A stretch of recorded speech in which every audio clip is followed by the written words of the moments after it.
malam hari ini saya akan khotbah tentang iman melampaui keadaan. Orang yang beriman harus percaya kepada janji Tuhan walaupun keadaan tidak menjanjikan. Katakan amin. Di dalam hidup Anda harus menyimpan janji Tuhan. Karena janji Tuhan adalah satu hal yang membuat Anda tidak akan pernah menyerah. Tidak akan pernah putus asa. Yang membuat Anda kuat menghadapi segala persoalan dan badai kehidupan. Bu Heni, saya tidak pernah dengar Tuhan bicara. Saya tidak tahu apa janji Tuhan buat saya. Dengar, percaya firman Tuhan. Setiap kali Anda baca firman Tuhan, Anda harus amini dan hidupi. Sebelum saya ke Australia, tahun 94 atau 95, satu hari di gereja, sedang ada lagu yang waktu itu terkenal, viral, adalah aku kan mengembang ke kanan ke kiri, keturunanku kan memperoleh bangsa-bangsa dan mendiami tempat-tempat sunyi. Entah kenapa, waktu saya dengar lagu itu kan firman Tuhan ya. Waktu kita pujian penyembahan, Anda kalau nyembah dan memuji Tuhan, itu harus sepenuh hati. Dan mengimani setiap kata-katanya. Amin. Waktu Anda bilang tadi, aku punya Tuhan yang besar. Sungguh-sungguh katakan itu. Yang telah berjanji dan pasti menggenapi. Anda harus aminkan itu. Amin. Nah, waktu itu saya nyanyi itu tiba-tiba kayak timbul iman. Iman timbul dari pendengaran akan firman Kristus. Amin. Waktu saya nyanyi lagu itu, tiba-tiba kok ada iman di hati saya. Keturunanku kan memperoleh bangsa-bangsa. Padahal kan saya masih gadis lah, belum nikah. Saya masih SMA. Tapi entah kenapa lagu itu memberi api di hati saya. Bukan tentang keturunan saya. Tapi bahwa saya akan dibawa Tuhan ke bangsa-bangsa. Tiba-tiba dapat pewahyuan itu. Dan saya nyanyi itu sepenuh hati saudara. Dan tidak lama saya ke Australia. Di tengah-tengah keadaan yang mustahil. Karena orang tua saya tidak mau nyekolahkan saya karena saya kan anak perempuan. Tapi saya bilang, mama saya mau ke Australia. Entah gimana Tuhan bikin gimana, mama saya berubah pikiran. Dia kirim ke Australia. Cut the story short. Kalau Anda percaya sama firman Tuhan itu akan jadi janji Tuhan yang digenapi dalam hidup Anda. Intinya, kuncinya adalah percaya kepada firman. Kita lihat Lukas 1 ayat 45. 3:21.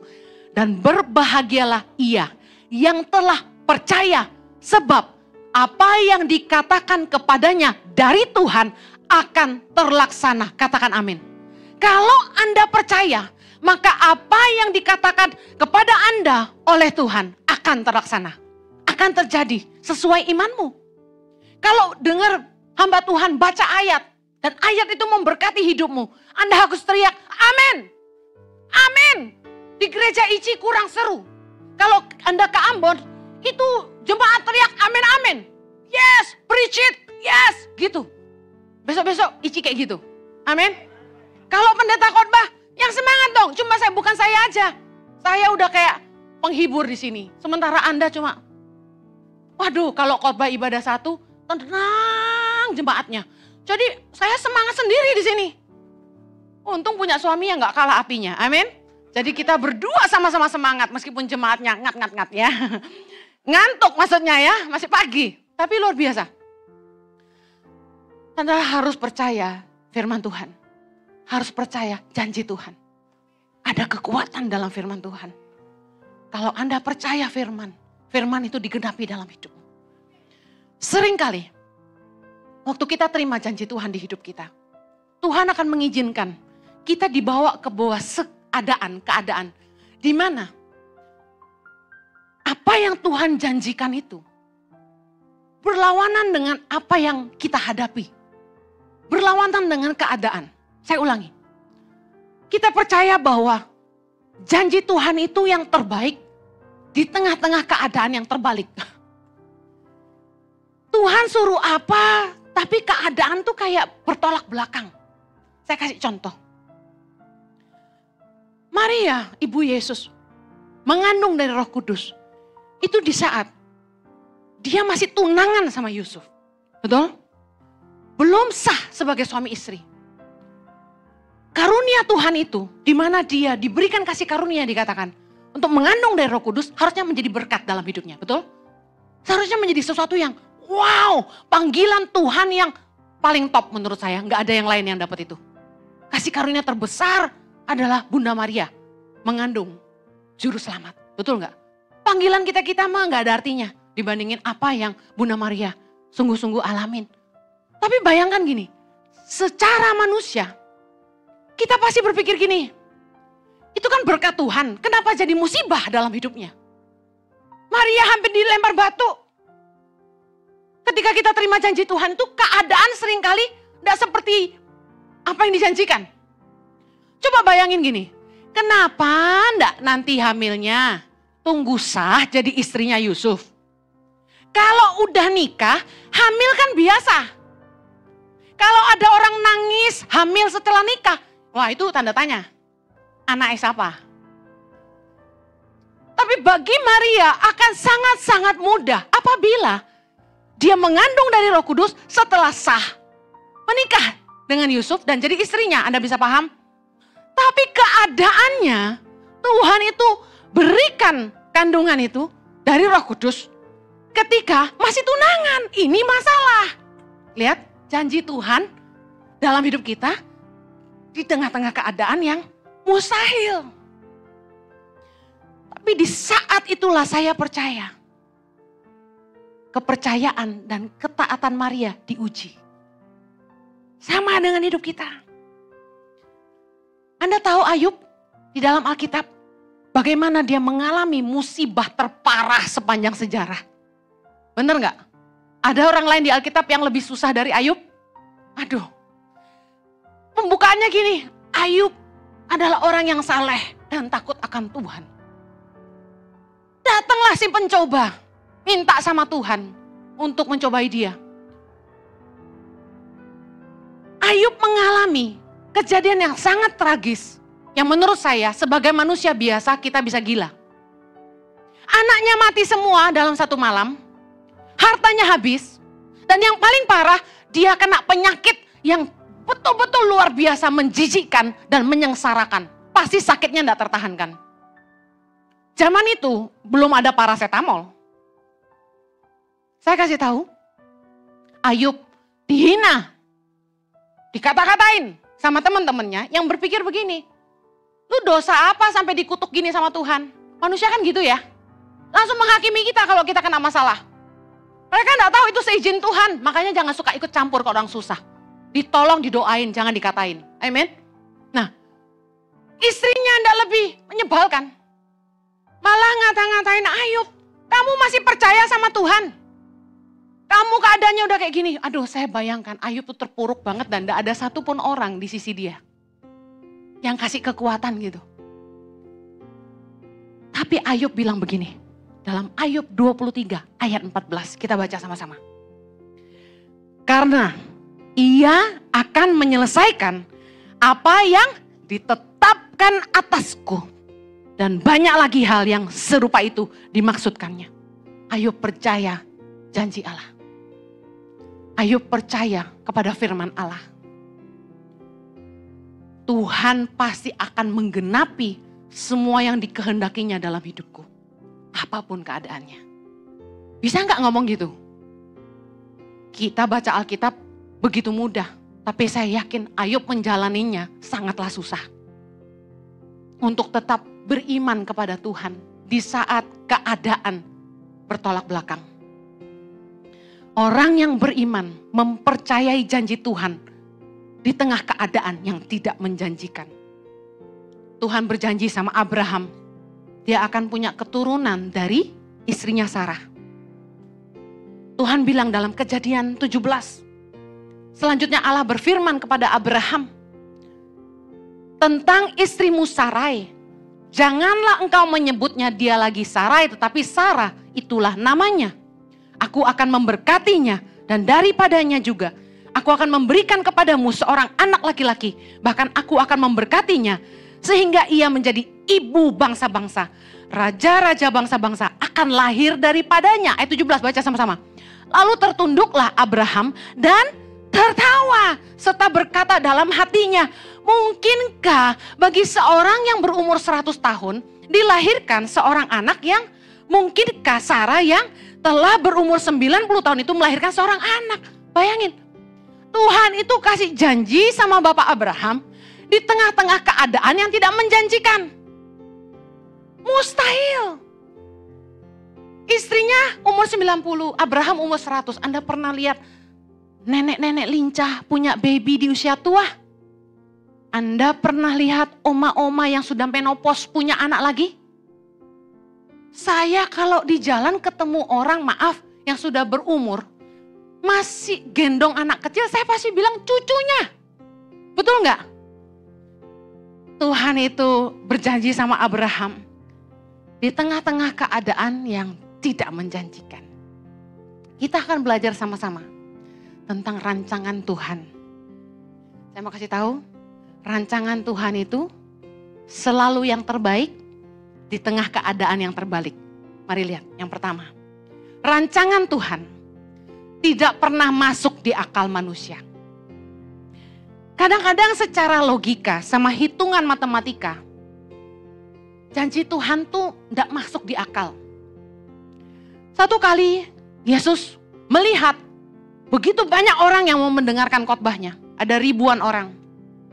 Dan Yesus kasih tahu salah satu muridnya, di manakah kita bisa beli roti supaya kita bisa kasih mereka makan? Salah satu muridnya yang bernama Filipus, itu dipercayai sebagai orang kaya. Makanya Yesus nguji dia. Dia jawab gini dalam Yohanes 6 ayat ke-7. Jawab Filipus kepadanya, roti seharga 200 dinar tidak akan cukup untuk mereka ini, sekalipun masing-masing mendapat sepotong kecil saja. Saya Google, emang berapa sih 200 dinar? Berapa rupiah? 200 dinar kurang lebih 10.746.000 rupiah. Saya mau tanya, cukup nggak ngasih makan 5.000 kakak? Siapa yang bilang cukup angkat tangan? Oh pinter, matematikanya lulus. Saudara, saya sama Pastor Jojo memberkati para volunteer ICI yang melayani kemarin di Paskah. Kami ajak makan di restoran di bawah. Cuma 75 orang aja, udah 13-an juta. Ini 5.000 kakak, berarti ada istrinya. Kalau istrinya 1 berarti 1, istrinya 2 berarti 2. Anak-anaknya ada 3, ada 4, ada 5. Pokoknya 5.000 kakak, kita enggak tahu totalnya berapa, betul? Karena dihitung cuma laki-laki, 5.000 laki-laki. Dikatakan mereka makan sampai kenyang. Bahkan sisa berapa? 12 bako roti. Matematikanya Tuhan nggak sama kalkulatornya kita. Hitungannya Tuhan tuh beda sama manusia. Nggak masuk akal. Tuhan itu selalu bekerja di luar akal manusia. Kenapa tau nggak?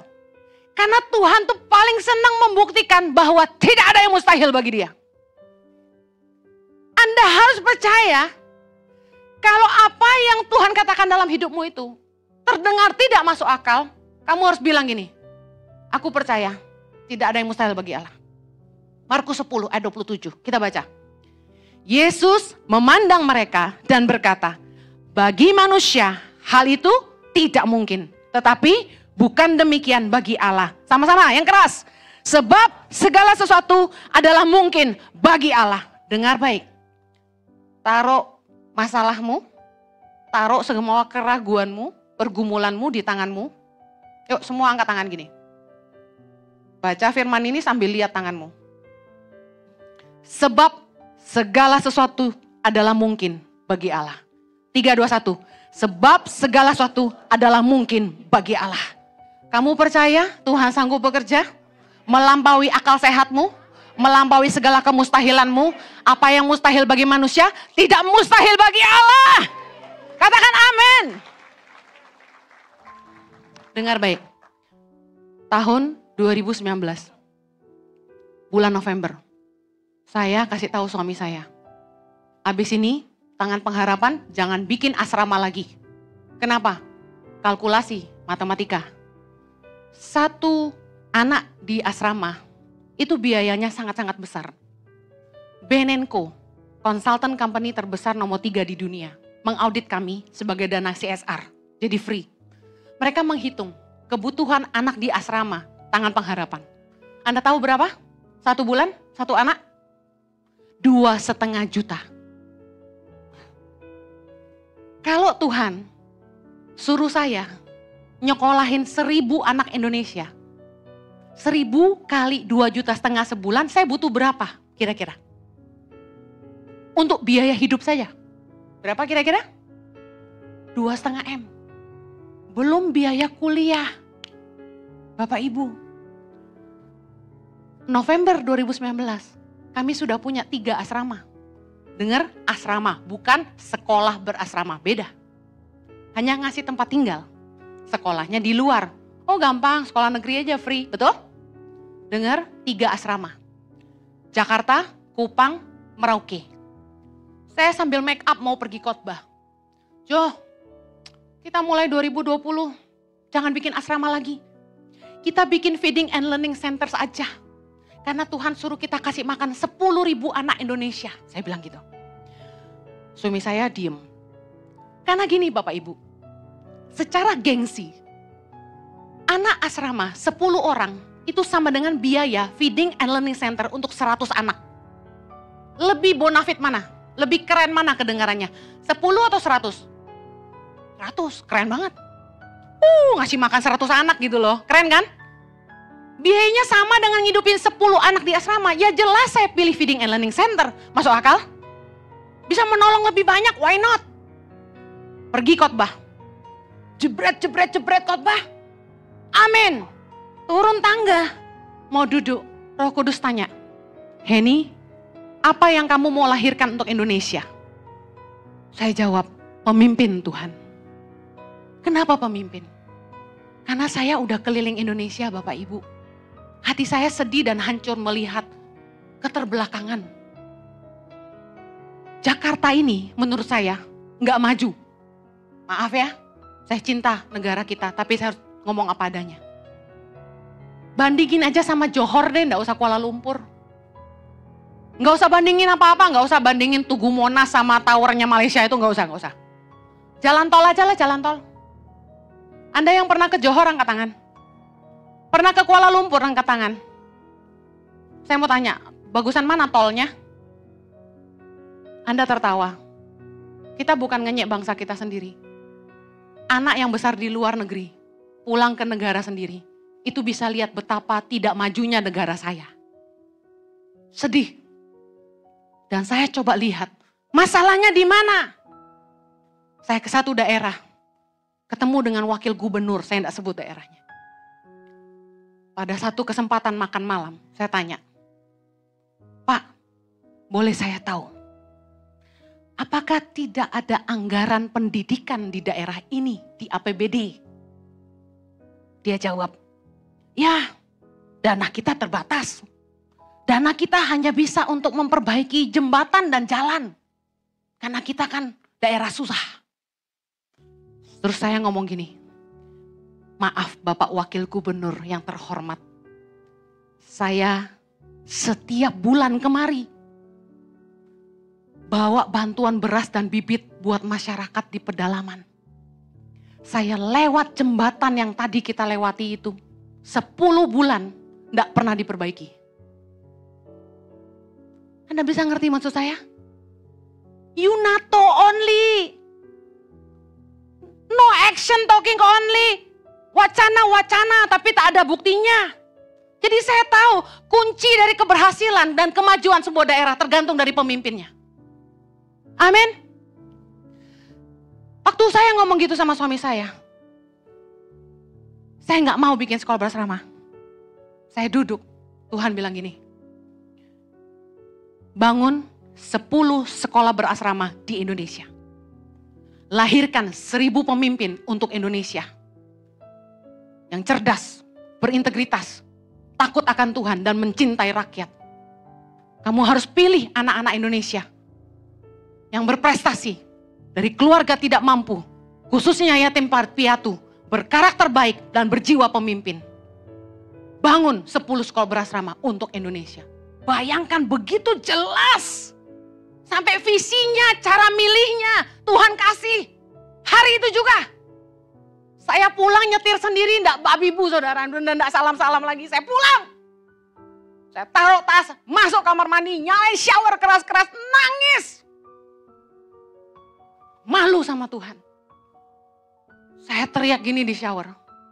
Tuhan, mau jualan apa lagi? Sombongnya.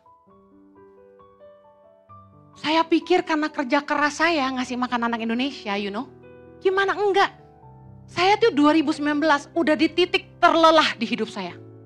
Khotbah tiap hari, jualan bawa koper kanan kiri. Bawa koper ke sana sini jualan. Tiap hari.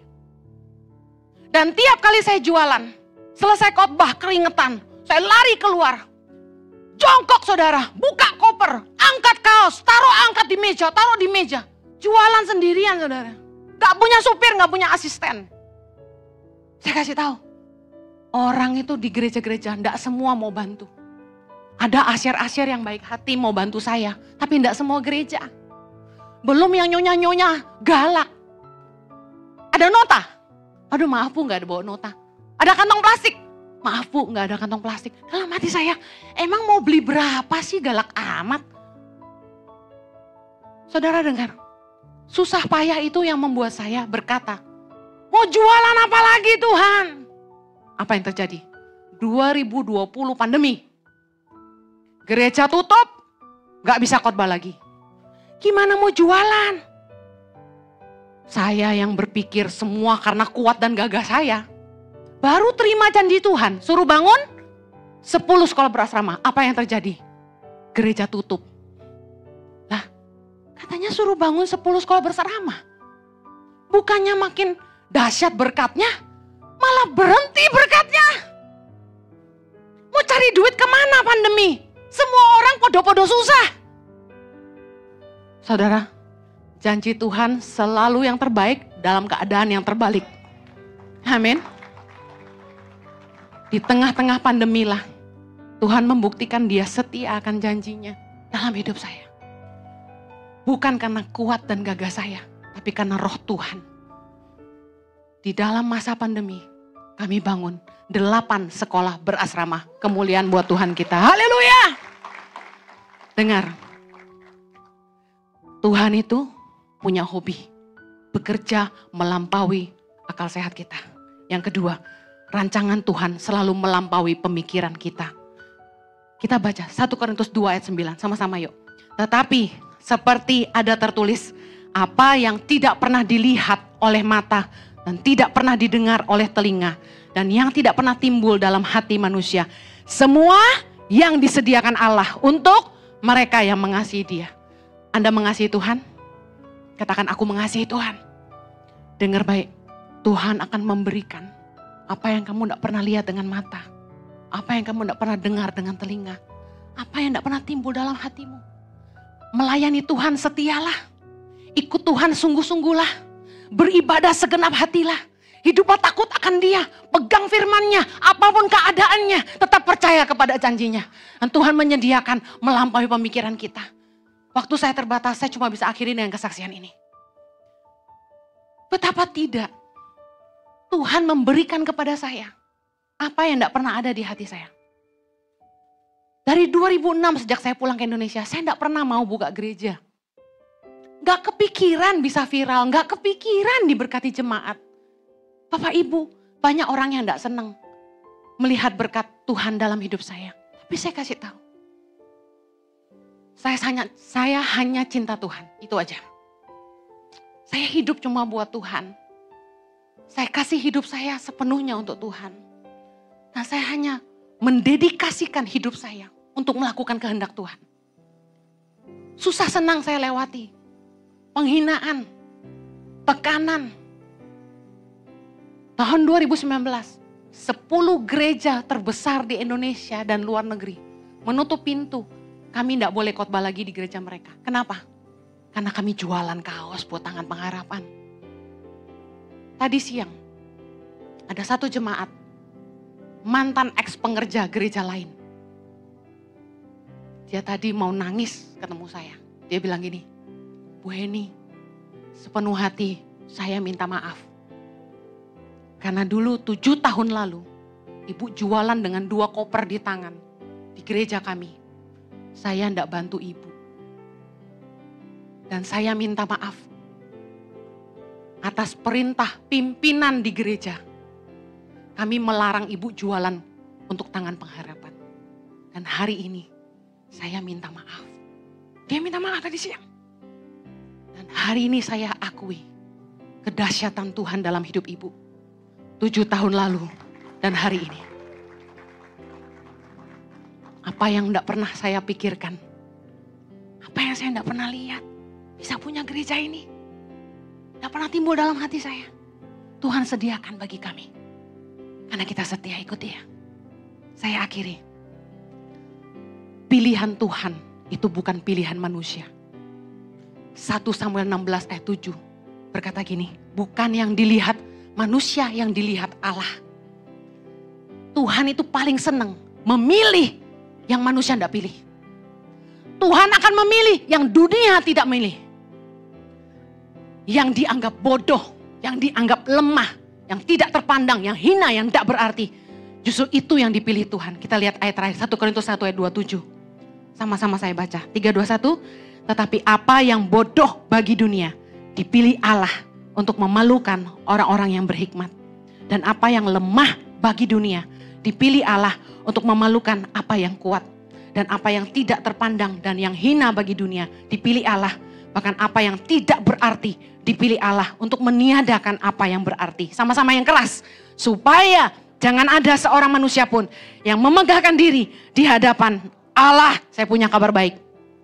Tuhan paling senang meninggikan orang yang direndahkan.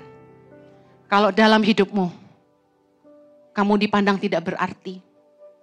Kamu dipandang tidak berharga. Dunia tidak milih kamu. Saya kasih tahu, Tuhan pilih kamu. Sayang waktu terbatas. Tapi saya pengen sampaikan ini. Saya pernah full time di gereja. 4 tahun. Di gereja itu dari 10 full timer. Saya nih yang paling tidak dianggap. Paling direndahkan. Saya tahu dari mana? Karena gaji saya paling kecil. Kalau Anda tahu gajimu paling kecil, kamu tahu, kamu paling tidak berharga di situ. Tapi tanggung jawab saya banyak sekali. Saya sekretaris gembala, sekretaris youth, pastor. Saya pegang bookstore, jadi bookstore manager. Saya jadi worship pastor, ngelatih choir, ngelatih singers. Dan saya yang bikin jadwal pelayanan PW.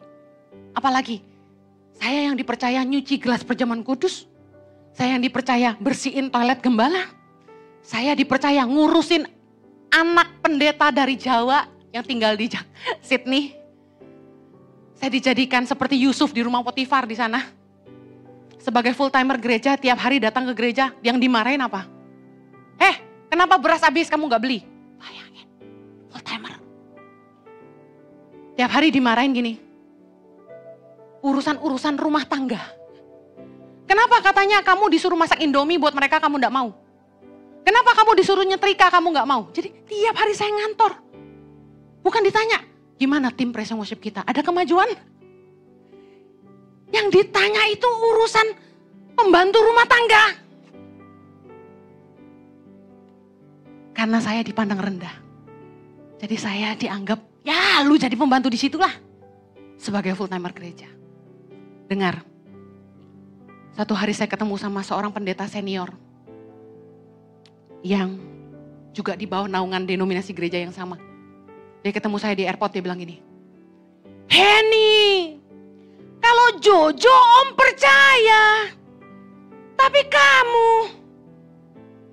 Anda bisa nangkep gak artinya apa?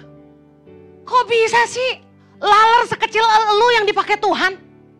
Kok bisa sih anak kecil yang gak encus yang dipakai Tuhan? Yang gak terpandang, yang gak berarti. Yang dianggap hina. Tapi dipermuliakan Allah. Iman harus melampaui keadaan. Kalau kamu kerja sungguh-sungguh untuk Tuhan, bukan untuk manusia. Kalau kamu berkarya yang terbaik, bukan untuk uang, tapi untuk Tuhan. Apapun yang Tuhan percayakan di tanganmu hari ini, harus jadi berkat bagi Tuhan dan sesama.